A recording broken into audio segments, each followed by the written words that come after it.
Top headlines. Andhra Pradesh రాష్ట్రం అసెంబ్లీకి జరిగిన ఎన్నికల్లో కూటమి పార్టీ నుంచి అనేక మంది మొదటిసారి ఎమ్మెల్యేలుగా గెలిచిన విషయం తెలిసిందే.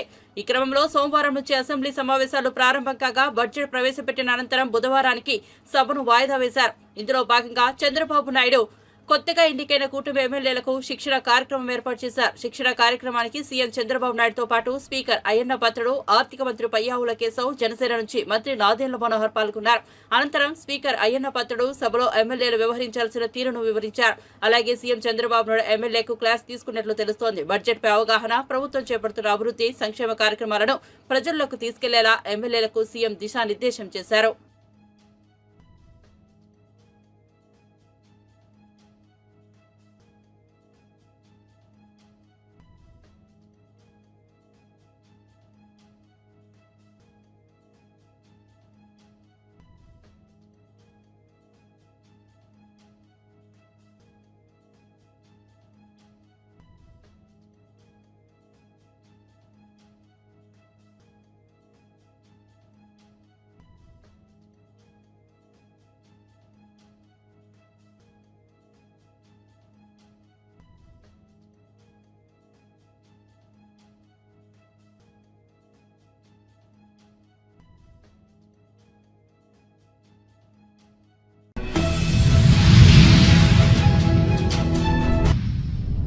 జగన్ కు ప్రతిపక్ష హోదా ఇవ్వకపోవడం ఆయన స్వయం కృతాపరాధనేనని ఏపీ కాంగ్రెస్ అధ్యక్షురాలు వైఎస్ షర్మిల అన్నారు. 151 స్థానాల్లో గెలిపిస్తే ప్రజలకు ఎన్నో మాయమాటలు చెప్పి ఆయన మోసం చేశారని ఆరోపించారు. వైఎస్ఆర్సీపీ హయాంలో జరిగిన అవినీతి అక్రమాలను గమనించి ప్రజలు 11 సీట్లే ఇచ్చారన్నారు.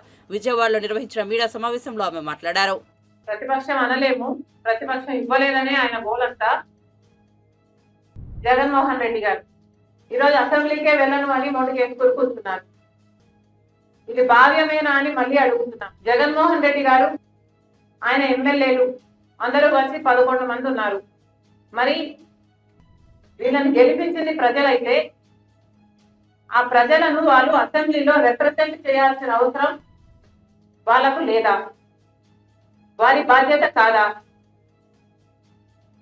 జగన్మోహన్ రెడ్డి గారు అసెంబ్లీకి వెళ్ళను, నాకు ప్రతిపక్ష హోదా ఇవ్వకపోతే నాకు మైక్ ఇవ్వరు, నన్ను మాట్లాడనివ్వరు అని చెప్తున్నారు. అయ్యా, నీకు ఎందుకు ఇవ్వటం లేదు ప్రతిపక్ష హోదా? మీ స్వయం కృతాపరాధమే కదా. నీకు 11 మందే గెలిపించారు ప్రజలు అంటే, ఒకప్పుడు 151 మందిని గెలిపించిన ప్రజలు మిమ్మల్ని 11 మందినే గెలిపించారు అంటే మీ స్వయం కృతాపరాధం కాదా? ఎన్ని మాటలు చెప్పారు మీరు ప్రజలకు? ఆఖరికి రాజశేఖర రెడ్డి గారి జలయజ్ఞం ప్రాజెక్టు నవరత్నాలలో అదొక రత్నం.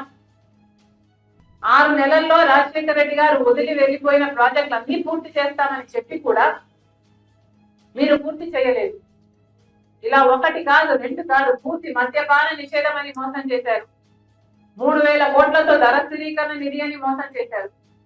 మెగా డిఎస్సి అని మోసం చేశారు. ఇలా ప్రజలు మీ అవినీతి అక్రమాలను గమనించారు కాబట్టే మీకు 11 సీట్లే ఇచ్చారు. పోనీ అవైనా ఇచ్చారు కదా, ఇచ్చారు అన్న కృతజ్ఞత అయినా ఉండాలి కదా. ఇది చాలా విడ్డూరంగా ఉంది. This is not right. Jaganmohan Reddy గారి అహంకారం, అజ్ఞానమే బయటపడుతుంది.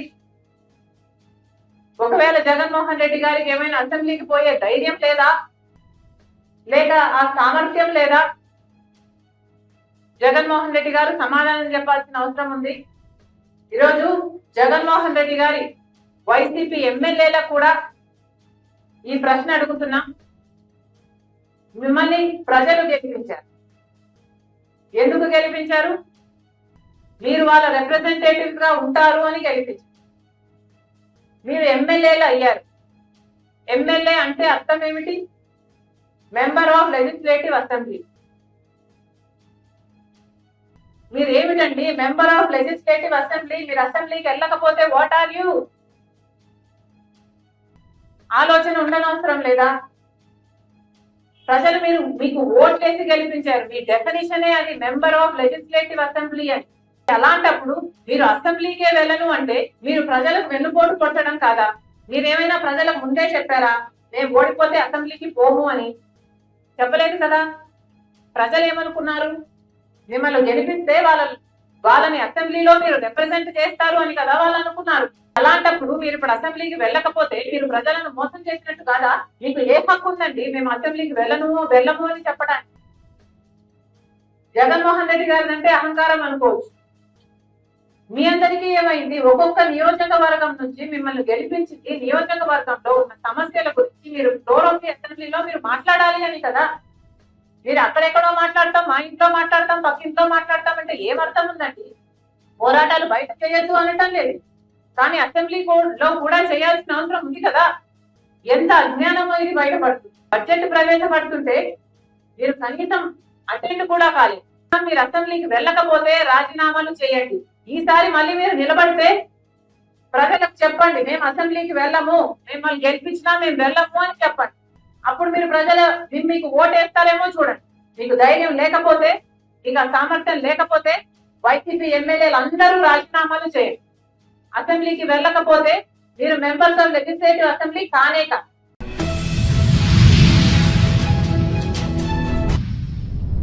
రాష్ట్ర ప్రజలను చంద్రబాబు సర్కార్ దగా చేసిందంటూ వైఎస్ఆర్సీపీ రాష్ట్ర అధికార ప్రతినిధి రాచమల్లు శివప్రసాద్ రెడ్డి మండిపడ్డారు. ఆయన మీడియాతో మాట్లాడుతూ ఎన్నికలప్పుడు కూటమిగా ఏర్పడి ప్రజలకు ఇచ్చిన హామీలు ఏమయ్యాయంటూ ప్రశ్నించారు. అధికారంలోకి రాగానే వెంటనే వాటిని అమలు చేస్తామని ఓటు అడిగారు. మహిళకు 15,000 ఉచిత బస్సు, నిరుద్యోగులకు 3,000 వృత్తి ఇస్తామన్నారు. 20,000 రైతుకు 25 లక్షల ఉద్యోగాలు, ఇలా అనేకం సూపర్ 6 మేనిఫెస్టో ఉన్నాయి. గెలిచిన వెంటనే అమలు చేస్తామని వాగ్దానం చేశారు. 6 నెలల ఓటాన్ అకౌంట్ బడ్జెట్ తో కాలయాపన చేశారు. పూర్తి బడ్జెట్ పెట్టారు. దాంట్లో మీరిచ్చిన ఈ ఒక్క హామీ కనిపించలేదంటూ రాచమల్లు నిలదీశారు. నిరుద్యోగ యువకులకు 25 లక్షల ఉద్యోగాలు కల్పిస్తామని, వ్యవసాయం చేసుకునే రైతన్నలకు పంట పెట్టుకోవడానికి సహాయంగా 20,000 రూపాయలు ఇస్తామని, అదేవిధంగా బీసీ సప్లాన్ కింద ప్రతి సంవత్సరం కోట్ల రూపాయల నిధులు వెచ్చిస్తామని, ఇవన్నీ మీరు చెప్పిన సూపర్ 6లో ఉన్నాయి. సూపర్ 6 కాకుండా మేనిఫెస్టోలో మీరు పొందుపరిచినటువంటి అనేక రకాల సంక్షేమ పథకాలు అందులో ఉన్నాయి. గృహ నిర్మాణానికి గ్రామీణ ప్రాంతాల్లో 3 సెంట్లు, పట్టణ ప్రాంతాల్లో 2 సెంట్లు ఇచ్చి 4 లక్షల రూపాయలు ఇల్లు కట్టుకోవడానికి ఇస్తామని చెప్పినారు. అది కూడా గెలిచిన వెంటనే, ఇది నేను మళ్ళీ నొక్కి ఒక్కానిస్తా ఉన్న కూటమి వారిని, గెలిచిన వెంటనే ఇవి అమలు చేస్తామని చెప్పి మీరు వాగ్దానం చేసినది. ఇప్పుడు ఇక గెలిచి 6 నెలలైంది. 6 నెలలైంది.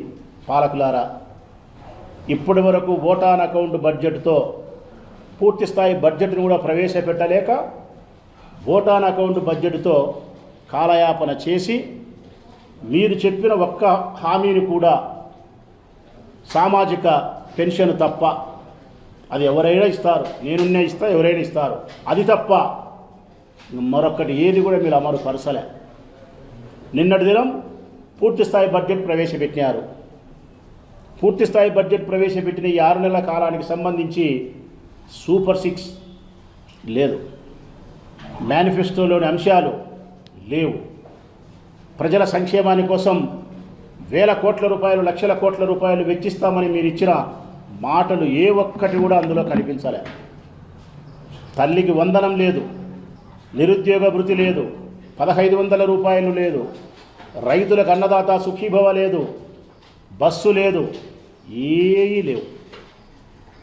మరి మేము అడుగుతా ఉన్నాం, ఈరోజు ప్రతిపక్ష పార్టీకి సంబంధించినటువంటి వ్యక్తులుగా, ప్రజాపక్షాన గట్టిగా మాట్లాడే వ్యక్తులుగా మిమ్మల్ని చంద్రబాబు సిక్సర్ కొడితే లబ్ధిదారులు డకౌట్ అయినట్లుగా బడ్జెట్ ఉందని మాజీ మంత్రి కురసాల కన్నబాబు ఎద్దేవా చేశారు. ఆయన మీడియాతో మాట్లాడుతూ అలవిగాని అంకెలతో బడ్జెట్ నింపారన్నారు. సంక్షేమ పథకాలు అమలు చేయడానికి వీలుగాని అంకెల గారడి, సూపర్ 6 సంక్షేమానికి కేటాయింపులు లేవు. ప్రజల్ని మభ్యపెట్టడానికి ప్రవేశపెట్టిన బడ్జెట్లా ఉంది. వాస్తవ బడ్జెట్ కాదు, గ్రాఫిక్ బడ్జెట్. అమరావతి ఊపిరి పీల్చుకొని ఒక పత్రిక రాసింది. అమరావతి ఊపిరి పీల్చుకొని రాశారు, కానీ ఆంధ్రప్రదేశ్ ఊపిరి పీల్చుకొని రాయలేదు. దీనికన్నా దిగజారుడు ఇంకొకటి ఉంటుందా అంటూ కన్నబాబు మండిపడ్డారు. ఇది ఇవాళ నుంచి కాదు, దాదాపుగా ఆయన పార్టీ పెట్టినప్పటి నుంచి చంద్రబాబు నాయుడు గారి పార్టీ, తెలుగుదేశం పార్టీ ఆధ్వర్యంలో పెద్ద ఎత్తున ఇలాంటి దుష్ప్రచారం చేస్తూ ఉన్నారు. ఈ మధ్య జనసేన పేరుతో కూడా వైఎస్ఆర్ పార్టీ అధినాయకుడిని చాలా కించపరిచే పోస్టింగ్లు పెడుతున్న పరిస్థితులు చూస్తూ ఉన్నాం. ఇప్పుడు ఇటీవల కాలంలో ఈ గవర్నమెంట్ తెలుగుదేశం పార్టీ కూటమి ప్రభుత్వం చాలా దుర్మార్గంగా సోషల్ మీడియాలో పోస్టింగ్లు పెట్టారని చెప్పి వైఎస్ఆర్ పార్టీ సానుభూతి పరులని, ఆ వైఎస్ఆర్ పార్టీ యాక్టివిస్టులని తీసుకెళ్ళడం, ఎక్కడున్నారో తెలియకుండా చాలా అనుచితంగా ప్రవర్తించడం, చాలా దుర్మార్గంగా వారిని బాధించడం, కొట్టడం ఇవన్నీ చూస్తూ ఉన్నాం. విపరీతమైన వేలాది మంది మీద కేసులు పెట్టడానికి ప్లాన్ చేశారని కూడా వింటూ ఉన్నాం. ఏదో వాళ్ళకి మాత్రమే అన్యాయం జరుగుతున్నట్టుగా ప్రచారం చేస్తూ ఉన్నారు. కానీ ఇవాళ సోషల్ మీడియా బాధితులు ఎవరన్నా ఉంటే పై వరుసలో వైఎస్ఆర్ పార్టీ నాయకులే ఉంటారనేది కూడా ఈ సందర్భంగా చెప్తున్నాం. మేము చాలా అనుచితంగా ఇష్టానుసారం దుష్ప్రచారం చేయడం చూసాం. అందుకే ఏదైతే మా పార్టీ నాయకుడి పైన, మా గౌరవ అధ్యక్షులు జగన్మోహన్ రెడ్డి గారి పైన, పార్టీ నాయకులపైన వచ్చిన కొన్ని పోస్టింగ్లపైన స్పందించి కేసులు నమోదు చేయాలని చెప్పి ఈరోజు జిల్లా అడిషనల్ ఎస్పీ గారికి ఒక వినతిపత్రం అందజేయడం జరిగింది. ఇంత దుర్మార్గంగా పోస్టింగ్లు పెట్టి కుటుంబ సభ్యుల్ని, చివరికి దివంగత ముఖ్యమంత్రి ప్రీతమ నాయకుడు రాజశేఖర రెడ్డి గారి మీద కూడా అనుచితమైన పోస్టింగ్లు పెడుతున్న పరిస్థితులు కనబడుతూ ఉన్నాయి. ఎందుకు ఇంత దిగజారిపోయి ప్రవర్తిస్తూ ఉన్నారు? మీకు అధికారం వచ్చింది, అధికారం ప్రజలు ఇచ్చారు. మీరు ఇవాళ ముఖ్యమంత్రి స్థానంలో ఉండి కూటమి 3 పార్టీలు కలిపి కూటమిగా పనిచేస్తూ ఉన్నాయి. అయినా సరే మీకు సంతృప్తి లేదు. వచ్చిన రోజు నుంచి కక్ష సాధింపు తప్ప మరొక వ్యాపకం కానీ మరొక ఎజెండా కానీ లేదు.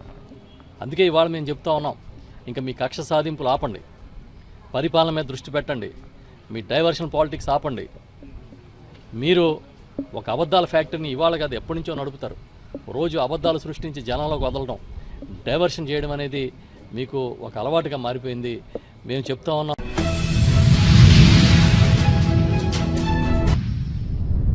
వికారాబాద్ కలెక్టర్ అధికారులపై దాడి కేసులో బీఆర్ఎస్ హస్తం ఉందని పరిగి ఎమ్మెల్యే రామ్మోహన్ రెడ్డి ఆరోపించారు. బీఆర్ఎస్ మండల యూత్ ప్రెసిడెంట్ సురేష్ ఉద్దేశపూర్వకంగా కలెక్టర్ ను తప్పుదోవ పట్టించి గ్రామంలోకి తీసుకెళ్లాడని తెలిపారు. 4 నెలల క్రితమే అతనికి బీఆర్ఎస్ మండల అధ్యక్షుడిగా నియమించారని చెప్పారు. ప్రభుత్వంపై వ్యతిరేకత తీసుకొచ్చే ప్రయత్నం చేస్తున్న వారిపై కాంగ్రెస్ కార్యకర్తలు అప్రమత్తంగా ఉండాలని సూచించారు. చాలా దురదృష్టకరమైనటువంటి సంఘటన. మన గౌరవ ముఖ్యమంత్రి రేవంత్ రెడ్డి గారు ప్రాతినిధ్యం వహిస్తున్నటువంటి కొడంగల్ నియోజకవర్గం దుద్యాల్ మండలం లగచర్ల గ్రామం లోపల మన గౌరవ కలెక్టర్ గారు ప్రతీక్ జైన్ గారు ఒక ఇండస్ట్రియల్ కారిడార్ ఏర్పాటు చేయడానికి, ప్రజాభిప్రాయ సేకరణ చేయడానికని, గ్రామస్తులతో మాట్లాడడానికని వస్తే అక్కడ ఉన్నటువంటి బీఆర్ఎస్ యూత్ లీడర్ బేగమోని సురేష్, అతను మండల్ యూత్ ప్రెసిడెంట్ బీఆర్ఎస్, అతను ఉద్దేశపూర్వకంగా కలెక్టర్ని తప్పుదోవ పట్టించి ఎక్కడైతే మూకుమ్మడిగా దాడి చేయాలనే ఉద్దేశంతో కలెక్టర్తో పాటు అధికారులందరినీ కూడా ఎక్కడైతే పబ్లిక్ హియరింగ్ చేయాలనో అక్కడ కాకుండా వేరే ప్రదేశానికి రమ్మని రిక్వెస్ట్ చేస్తే కలెక్టర్ గారు ఒక మంచి మనసున్నటువంటి వ్యక్తి, తాను ప్రజల దగ్గరికి వెళ్ళాలి, వినాలి అని అక్కడికి వెళ్ళినప్పుడు మూకుమ్మడిగా దాడి చేయడం అనేది చాలా బాధాకరం. ఎందుకంటే ఇతను బీఆర్ఎస్ యూత్ ప్రెసిడెంట్ కాబట్టి ఇతనికి బీఆర్ఎస్ నాయకులకు గట్టి సంబంధాలు ఉన్నాయి. 4 నెలల క్రితమే ఇతన్ని అపాయింట్మెంట్ చేసినారు బీఆర్ఎస్ యూత్ ప్రెసిడెంట్ గాని మాకు సమాచారం ఉంది. దీనిపైన ప్రభుత్వం అన్ని కోణాల్లో కూడా దర్యాప్తు చేస్తుంది. ఎవరైతే ఉద్దేశపూర్వకంగా అధికారులపైన దాడి చేసిర్రో వాళ్ళపైన కఠిన చర్యలు తీసుకోవాలని నేను ప్రభుత్వం దృష్టికి తీసుకొస్తున్నాను. ఎందుకంటే ఇది ఒక ఫార్మాసిటికల్ ఇండస్ట్రీయే కాదు, ఒక ఇండస్ట్రియల్ కారిడార్ ఏర్పాటు చేయాలనుకుంటుంది ప్రభుత్వం. అక్కడ ఒక 1000 కోట్ల రూపాయల పెట్టుబడితో అక్కడ వేలాది మందికి నిరుద్యోగులకు ఉద్యోగాలు ఇవ్వాలని చెప్పి అన్ని రకాల పరిశ్రమలు కూడా అక్కడికి తీసుకురావాలని చెప్పి గౌరవ ముఖ్యమంత్రి గారు కృషి చేస్తుంటే కొంతమంది బీఆర్ఎస్ నాయకులు పనిగట్టుకొని ఈరోజు కేటీఆర్ కావచ్చు, హరీష్ రావు కావచ్చు, అభూత్వ కల్పనలు ప్రచార మాధ్యమాలలో ప్రచారం చేస్తూ వాళ్ళు ప్రభుత్వం పైన ఒక వ్యతిరేకత క్రియేట్ చేయడానికి ప్రయత్నం చేస్తున్న సందర్భం లోపల మన కాంగ్రెస్ పార్టీ నాయకులు, కార్యకర్తలు అప్రమత్తతతో ఉండి ఎక్కడికక్కడ తిప్పికొట్టి వాస్తవాలను ప్రజల దృష్టికి తీసుకురావాలని చెప్పి తెలియజేస్తున్నాను. మీ రామ్మోహన్ రెడ్డి, వికారాబాద్ జిల్లా కాంగ్రెస్ పార్టీ అధ్యక్షుడు. ఈ రోజు ఒక వీడియోను కూడా మీ ముందుకు చూపించదలుచుకున్నాను. బోగమోని సురేష్ కలెక్టర్ గారిని ఏ విధంగా రిక్వెస్ట్ చేసి తప్పుదో పట్టిస్తుందని చెప్పి మనం వీడియోలో చూపిస్తున్నాం. ఒక నటుడు కూడా అంత పెద్దగా యాక్టింగ్ చేయలేడు. ఆ విధంగా యాక్టింగ్ చేస్తూ కలెక్టర్ని తప్పుదో పట్టించామన్నది చాలా బాధాకరం. మంచి అధికారులని కోల్పోయే ప్రమాదం ఉంది ఈ విధంగా దాడులు చేస్తే. కాబట్టి ఎక్కడికక్కడ కాంగ్రెస్ పార్టీ నాయకులు, కార్యకర్తలు అధికారులకు అండగానే ఇవ్వాలని చెప్పి కోరుతున్నాను.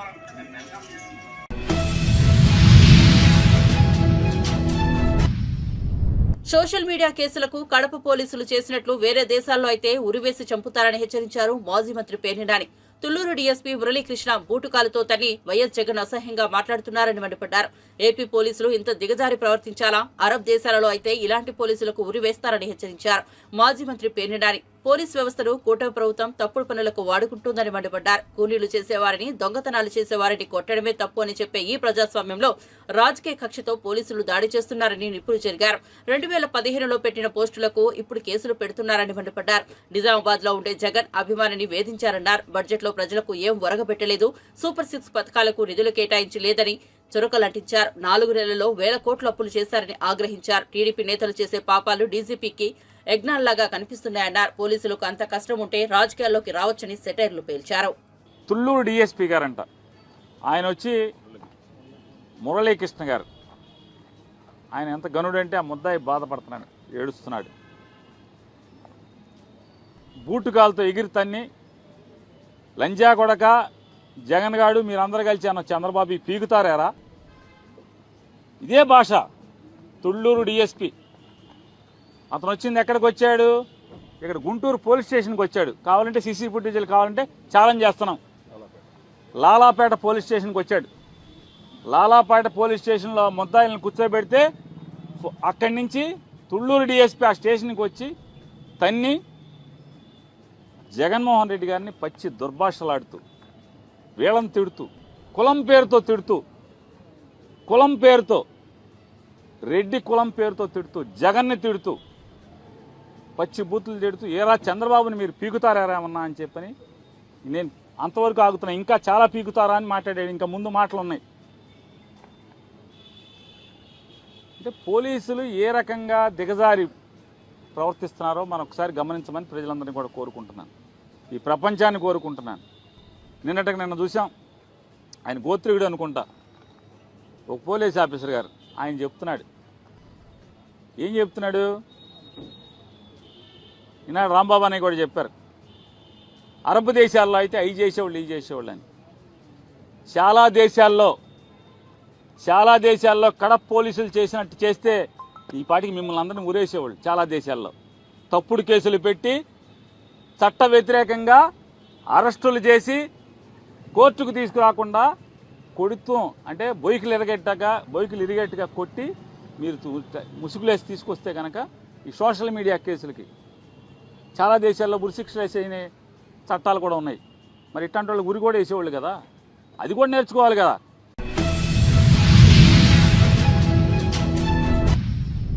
బాంబులు వేస్తామని భయపెట్టించి నరికి ముక్కలు చేస్తామని ఇటువంటి హామీలు ఎప్పుడైనా తెలంగాణలో చూశామని మాజీ మంత్రి జగదీష్ రెడ్డి అన్నారు.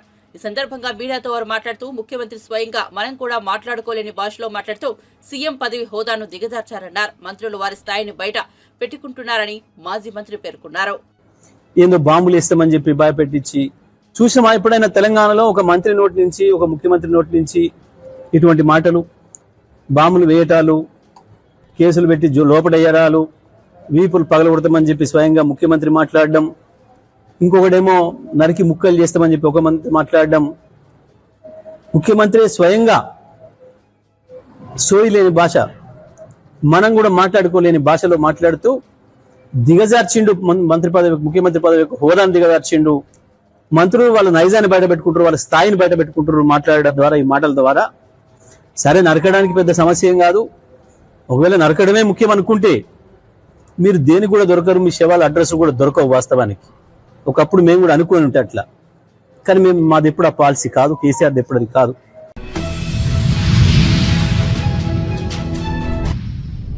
తిరుమల శ్రీ వెంకటేశ్వర స్వామి వారిని సినీ కథానాయకుడు మంచు విష్ణు దర్శించుకున్నారు. మంగళవారం వీఐపీ విరామ సమయంలో స్వామివారి సేవలో పాల్గొని మొక్కులు చెల్లించుకున్నారు. దర్శనానంతరం రంగనాయకుల మండపంలో వేద పండితులు వేద ఆశీర్వచనం అందించగా ఆలయ అధికారులు శ్రీవారి తీర్థ ప్రసాదాలు అందజేసి పట్టు వస్త్రంతో సత్కరించారు.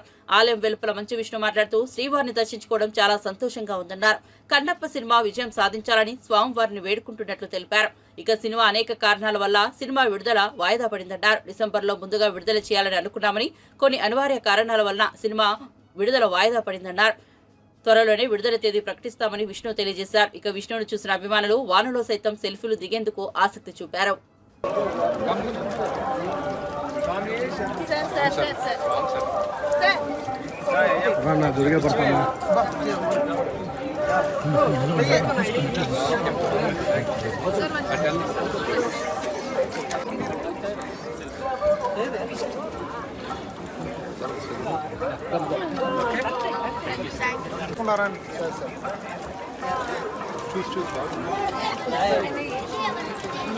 కొంచెం సైడ్ రండి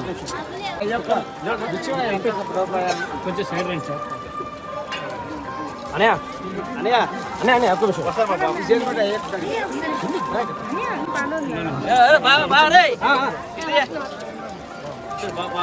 అన్న కదా స్టైల్ బానే రా ఇటొచ్చాం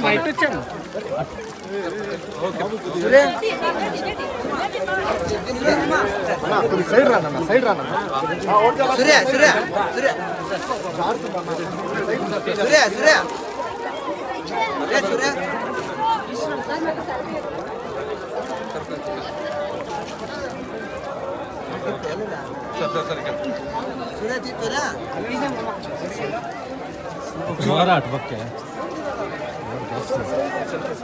వెనక్కి రా బాలో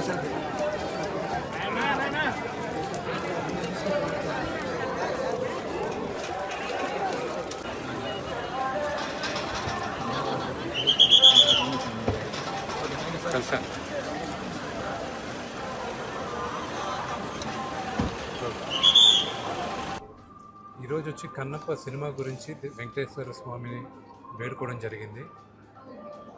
ఆయన ఆశీస్సులు మాకు ఉండాలి ఎల్లప్పుడూ అని వెంకటేశ్వర స్వామిని కోరుకున్నాం.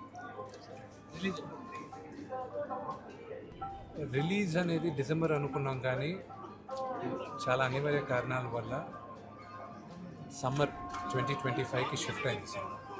అది ఎప్పుడు ఏంటని త్వరలో అనౌన్స్ చేస్తాం.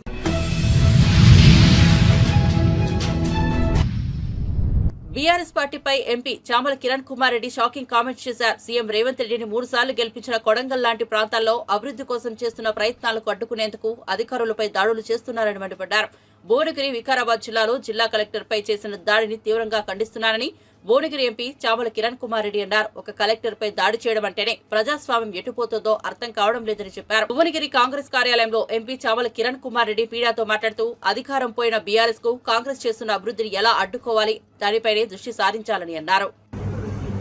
నిన్న వికారాబాద్ జిల్లా కొడంగల్ నియోజకవర్గం దుద్యాల మండలంలో జరిగినటువంటి దాడి ఏదైతుందో, గతంలో కూడా కలెక్టర్లు, ఆర్డీఓలు, రెవెన్యూ అధికారులు తెలంగాణలో 10 సంవత్సరాలు బీఆర్ఎస్ ప్రభుత్వంలో ఉన్నప్పుడు కూడా ఎన్నో కార్యక్రమాలకు ఊర్లలో వెళ్లి ఈ యొక్క పబ్లిక్ గ్రీవియన్సెస్ మీటింగ్స్ పెట్టేవాళ్ళు. కానీ నిన్న జరిగినటువంటి ఇన్సిడెంట్ చాలా దారుణం. ప్రజాస్వామ్యంలో ఒక బ్యూరోక్రాట్, అంటే అడ్మినిస్ట్రేటివ్ గా ఉన్నటువంటి ఒక కలెక్టర్ స్థాయి అధికారినే అటాక్ చేయడం అనేది మనము డెఫినెట్ గా ఈ ప్రజాస్వామ్యం ఎటుపోతుందని ఆలోచించాలి. 10 ఏళ్ల పాలన పోయిన తర్వాత బీఆర్ఎస్ కి ఏ విధంగానైనా కాంగ్రెస్ ప్రభుత్వం చేస్తున్నటువంటి మంచి పనులను అడ్డుకోవాలని ప్రయత్నం క్లియర్ గా కనపడుతుంది. ఫార్మా సిటీ కోసం అని చెప్పి, అంటే ఫార్మా కంపెనీలు ఏర్పాటు కోసం అని చెప్పి అక్కడ పబ్లిక్ గ్రీవియన్సెస్ ని ఏర్పాటు చేసి పబ్లిక్ ఒపీనియన్ తీసుకునే ప్రయత్నం చేస్తున్న సమయంలో ఏదన్నుంటే చర్చ చేయాలి. కానీ నిన్న మనం చూసినట్టయితే ఆ యొక్క దాడిని ప్రోత్సహించిన వారందరూ కూడా బీఆర్ఎస్ కార్యకర్తలుగా మనం నిన్న గమనించినాం. సో బీఆర్ఎస్ పార్టీ ఎట్టి పరిస్థితిలో వాళ్ళ 10 ఏళ్లలో దోచుకుందే కాకుండా ఈ రానున్న ప్రభుత్వంలో, అంటే ఈ 10 నెలల ప్రభుత్వం చేస్తున్నటువంటి మంచి కార్యక్రమాలను ఎట్టి పరిస్థితుల్లో అడ్డుపడాలని ఎట్టి పరిస్థితుల్లో ఈ ప్రభుత్వంలో ఒక్క కార్యక్రమం కూడా సక్రమంగా జరగొద్దని, ఎందుకంటే గతంలో ఎన్నో ప్రభుత్వాలు ఒక తెలంగాణనే కాకుండా భారతదేశ వ్యాప్తంగా కూడా అన్ని ప్రభుత్వాలు కూడా ఇండస్ట్రీలను తీసుకురావడానికి కానీ భూసేకరణ చేయడానికి కానీ ఇలాంటి కార్యక్రమాలు చేపట్టినప్పుడు ఇటువంటి పరిస్థితులు ఎప్పుడు ఎదుర్కొనలే. మరి ఈ రోజు ఇటువంటి పరిస్థితి ఎదుర్కొనాల్సిన పరిస్థితి వచ్చింది అంటే దీని వెనుక కుట్ర ఉంది. బీఆర్ఎస్ పార్టీ వైఖరిని తెలంగాణ ప్రజలు గమనించాలి. ముఖ్యమంత్రి సొంత నియోజకవర్గంలో ఇటువంటి కార్యక్రమాన్ని చేసి ఏం మెసేజ్ పంపించాలని చూస్తుర్రో మీరు అందరూ తెలుసుకోవాలి.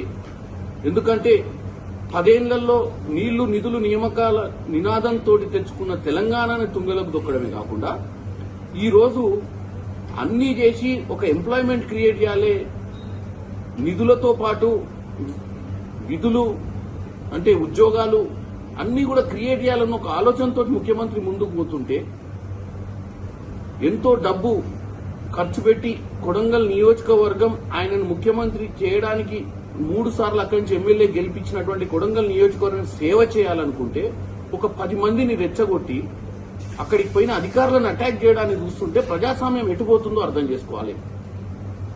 కేటీఆర్ పోయి ఢిల్లీలో కూర్చొని ప్రకంపనలు సృష్టిస్తున్నా అని చెప్పి పిచ్చి మాటలు మాట్లాడుతూ ఇక్కడ కార్యకర్తలను రెచ్చగొట్టి ఇక్కడ కార్యక్రమాలు ఆపే ప్రయత్నం చేస్తూ ఏం చేద్దాం అనుకుంటారు. డెఫినెట్ గా వీళ్ళ మీద యాక్షన్ తీసుకుంటాం. ఇటువంటి కార్యక్రమాలు ముందు ఎక్కడ చేసినా గానీ ప్రజలు కూడా ఇటువంటి చర్యలు తీసుకునే వాళ్ళ మీద మీరు కూడా నిఘా వహించాలి. ప్రభుత్వం కూడా ఇటువంటి వారి మీద చర్యలు తీసుకుంటుంది.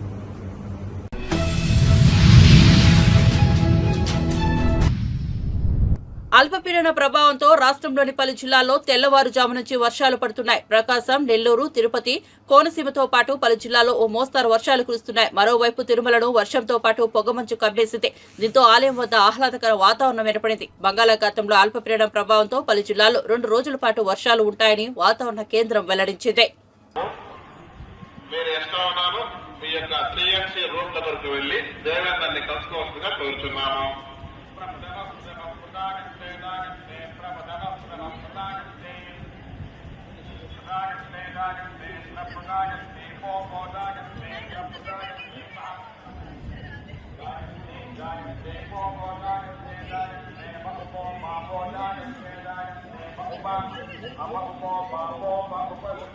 I'm